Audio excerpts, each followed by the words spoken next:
Access Studio. I'm Nancy Gesimondo, and today I'm in Long Island City for the Spring 2022 Open Art Studio Tour. Let's have a look at some local artists.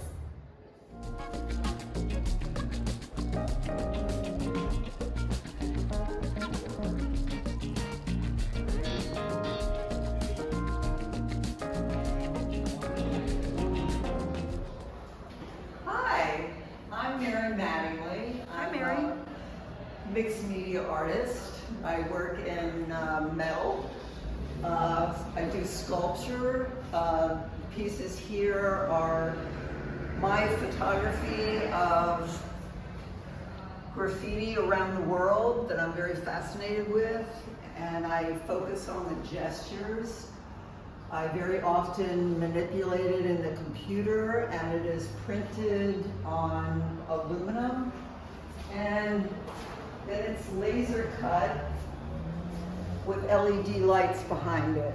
So this is Call Me Ishma. Where'd you get that title from? Well, that was the first line in the Moby Dick book. My daughter was very fascinated with Moby Dick and thought it was the greatest book ever. So I did a couple of pieces with that in mind. And then over here, I've done some pieces using neon. This is also photography of graffiti, manipulating graffiti on metal, on aluminum. Pieces to the left are LED lights behind. These are actual bullet holes. I had a hard time finding someone to shoot that up. This one is the John Lennon infamous portrait, and I had it laser cut on the back of this Freedom of Space. Graffiti, and then fake was laser cut. Why fake? Oh, it was the political atmosphere we were in at that time, and it just Say no more. Say no more. Being a mixed media artist, I do sculpture, and this one is a Please Forgive Me pose. Using my symbol poses. This is made out of steel, powder coated in yellow. And you can sit on it. So it's meant to be outdoors. Meant to be outdoors, to be indoors. It's a statement piece. Here is also graffiti from Santiago, but I, again, manipulate the colors. It's called Free Slashes. It's laser cut with LED lights behind. It's on aluminum. Some text in the background. Well, right here, you know, when posters are ripped from windows or from a surface, you have the imprint of what's left behind on the wall or on the glass. And I kind of like that. It has a grunge effect, and I love grunge. These are my maquettes that I've had laser cut so that I could play around with. They're very thin aluminum, so I can bend them. As you can see, this swimmer I bent, and then I made it in as a sculpture. Oh, beautiful. Where is that piece? Well, a couple have been sold, but this one is out at our beach house out east. Nice. So as you can see, that, and this was a rolling woman. I've done that, and it's 4 feet high. Is someone meant to sit here and roll in it? Here, I did this during the Me Too movement when women were on a roll. And so because women were on a roll, my head goes there and it says, okay. I start off actually focusing on graffiti pieces that I like, and so I cut it out and I play around with it. These pieces I was thinking of being like 5 feet long, and I'll probably do some sort of holes in it, and they would be curved and kind of stacked, like a jug wall, sort of stacked up on the wall, but I haven't made those yet. But that's my process, just working like that. Thank you so much for having me in your studio. Thank you.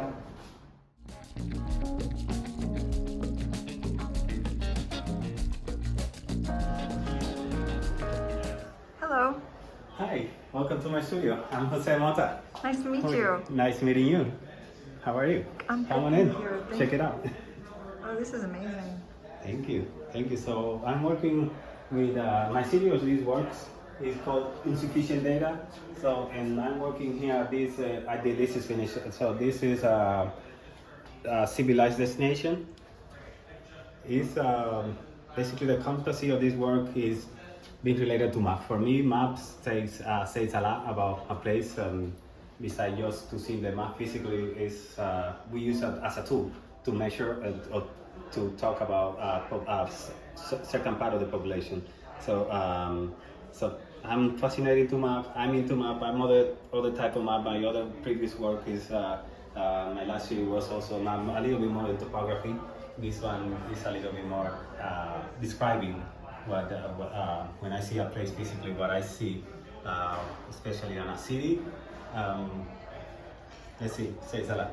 Are these invented typographies, or do you actually do aerial footage or?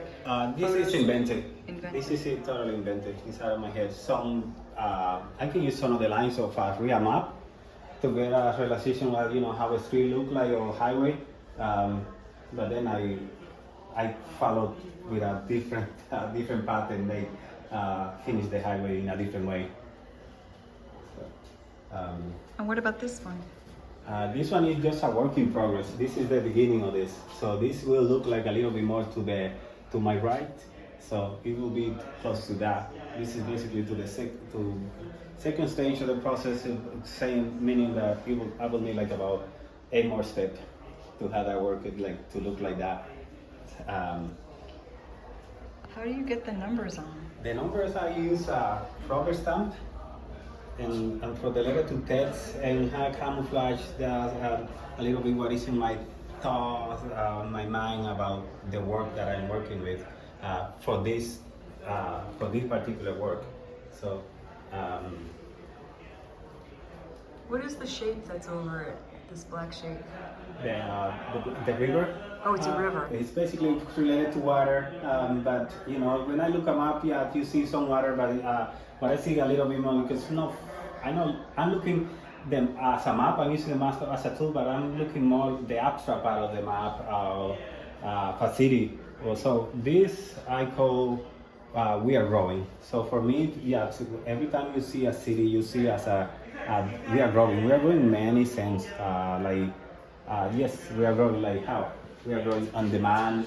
We are demanding more. We are asking for more commodity to be served into this place. So you require more, and as you become more developed, and also you become more dependent on whether the supply chain or the system. You have rules and regulations that you have to follow to say you are civilized if you are and sometimes the rules and regulations just only apply to one part of society. So also as a map group numbers, the text means a lot in society. We use the map as a identity, sometimes to measure, sometimes to quantities, and sometimes even to for bias. Sure. He's really like Redlining. yeah. And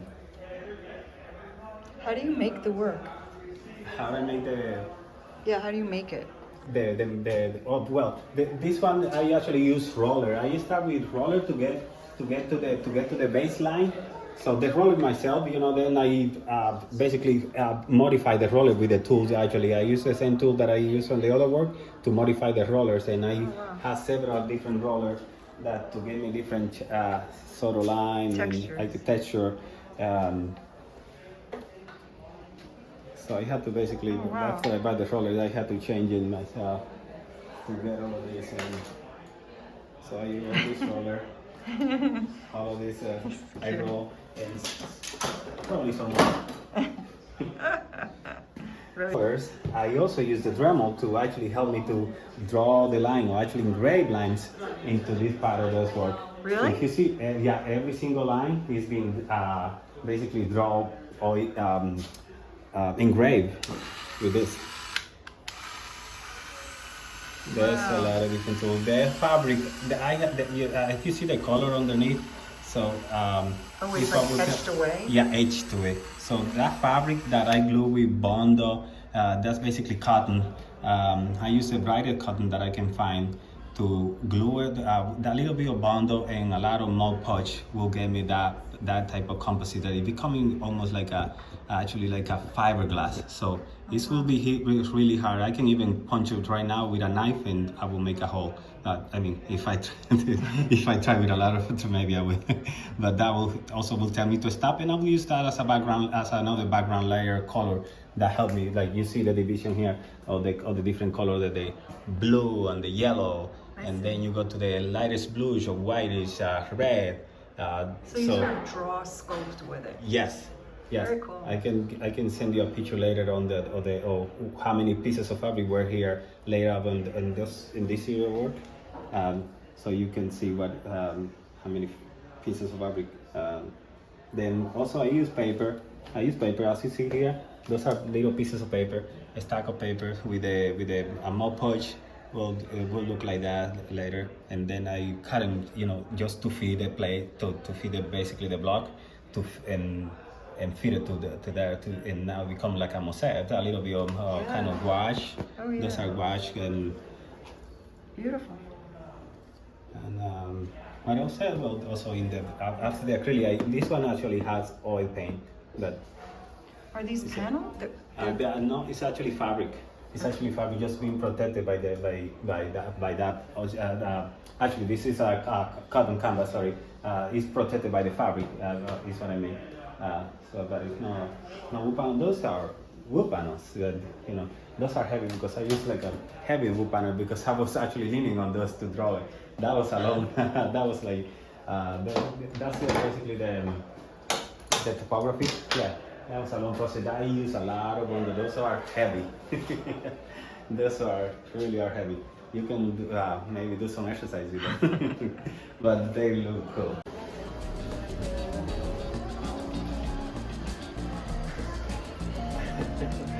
This is Nancy, and these are other friends.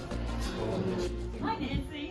Patrick Neal, thanks for coming to my studio during the Long Island City Open Studios. Thank you. And I have a bunch of paintings. Some of these were recently in a show, and they just came back here, the ones that didn't sell, and I mixed them with some recent work.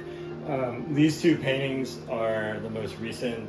And I have to say, I guess like the kind of tie that binds all this work together is I'm basically come to reluctantly identify as a still life painter.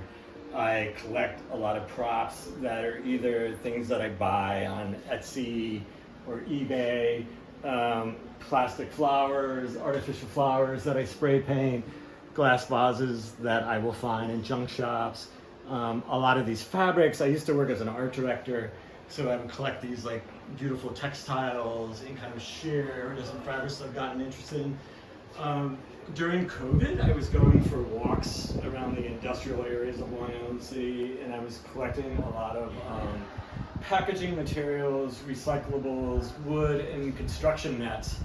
And these things kind of serve different purposes for me. In some ways, a lot of the time, it's just the sensual appeal, the glass, the textures, and other times with these textiles, with these patterns, or these nettings, they serve as almost grids, liquid grids, that I place stuff on top of, and I often do a corresponding grid right onto the plane of the canvas. And I read a lot and write about other artists, and I think about things that are going on in my life, and I combine these things in almost ways I think it's poems. so that these divergent themes get mixed and pair as a kind of single scene. Recently I was thinking about pink chenille for some reason, maybe like bedspreads.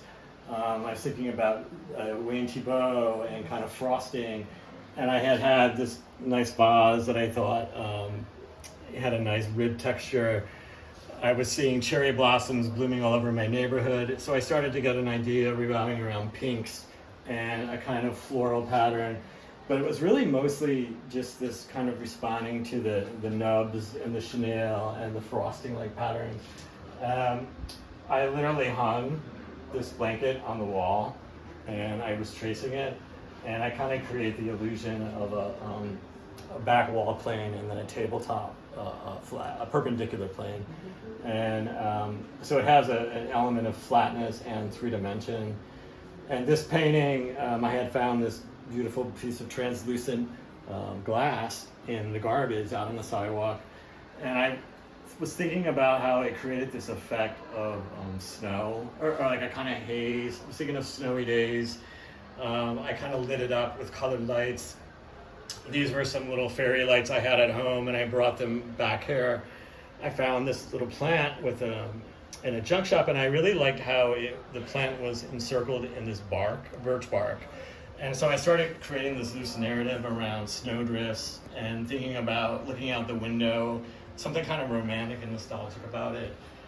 Again, the palette was keyed around these kind of iridescent violets, and I do hit them with lights like little stage sets, so often I'll manipulate how crazy they get.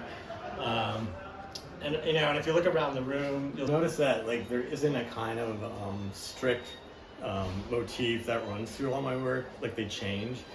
And somebody said in the recent show I had that really like they're all like kind of discrete little scenes in and of themselves. And like I guess when I make my paintings, I don't think of myself as I've got this one thing that I do. I pretty much orbit around landscape, still life, and portraiture. And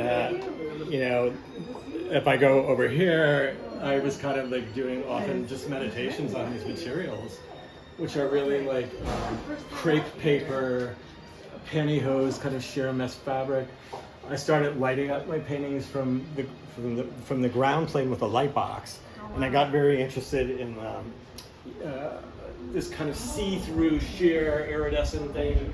For a while, I was meditating on other artists, and I had seen a bunch of Sam Francis paintings in Los Angeles, and I really loved these kind of forms, these big abstract paintings with these forms floating in an almost kind of gel resin, kind of like, that's what it reminded me of, like a resin. And so I started thinking, he was influenced by Cézanne's paintings when he made this. And I was thinking about how artists influence other artists in this kind of 360-degree cycle. Sure. This is clearly Cézanne.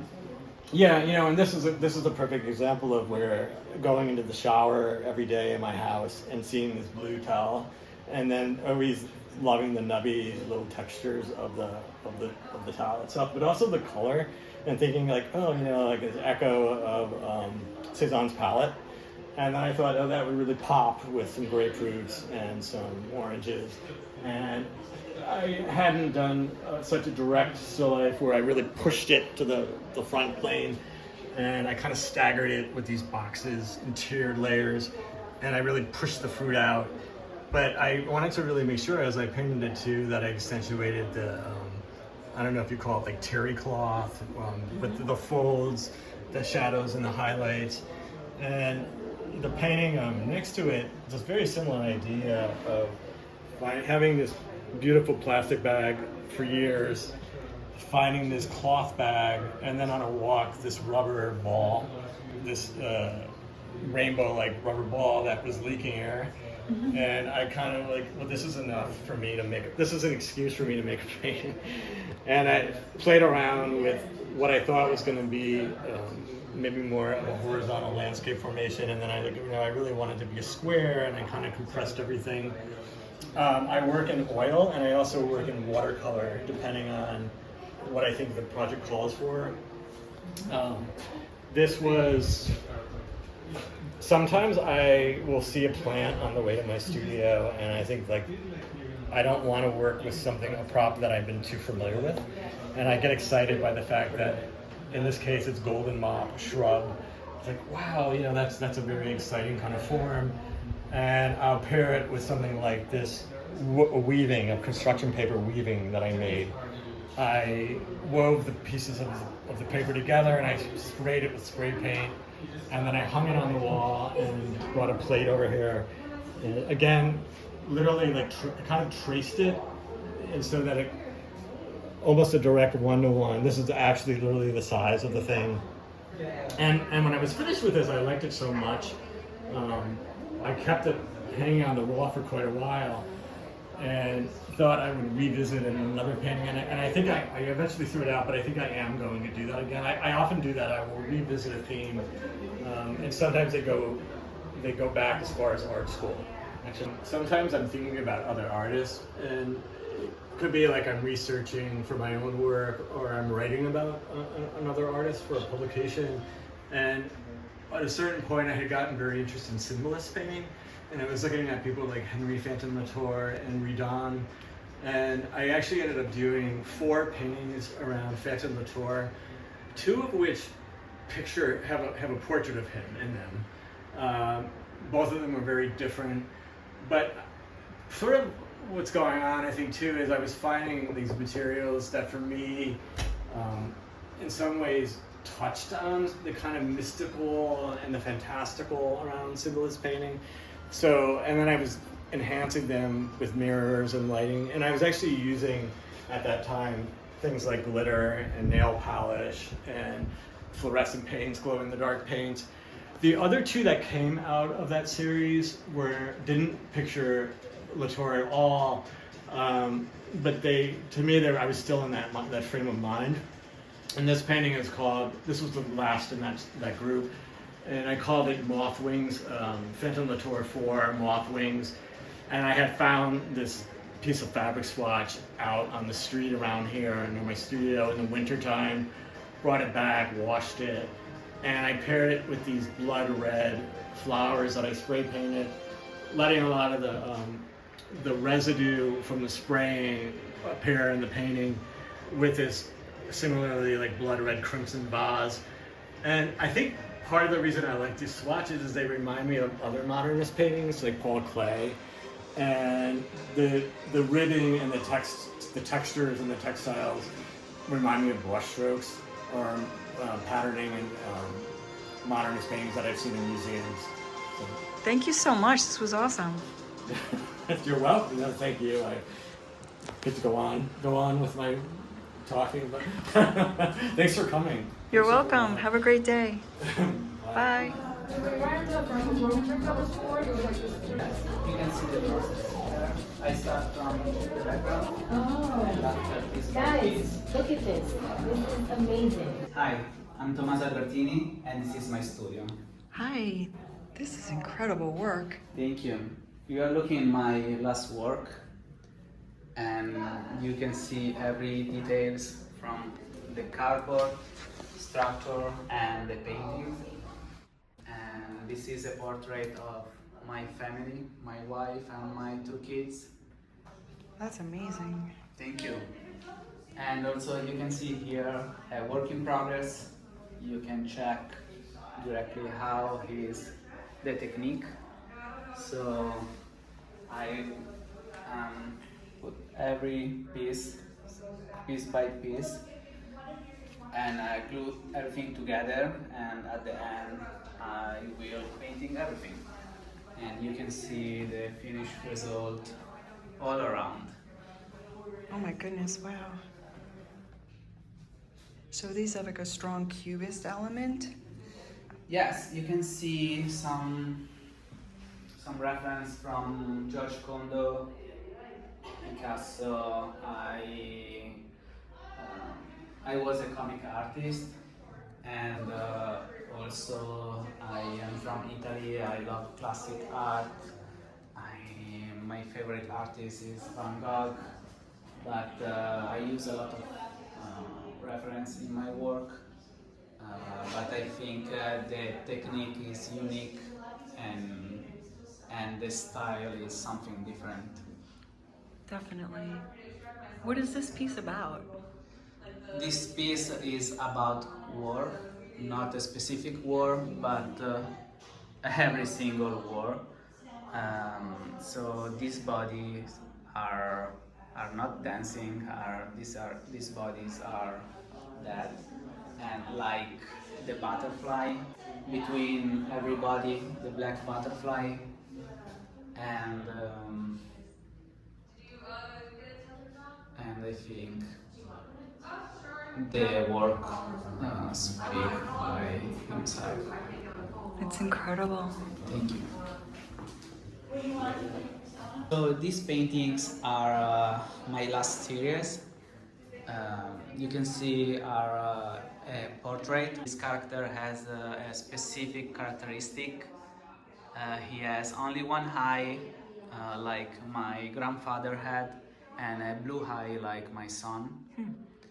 And the natural aspect are the butterfly on the ear, and it's about my story and my last years in New York.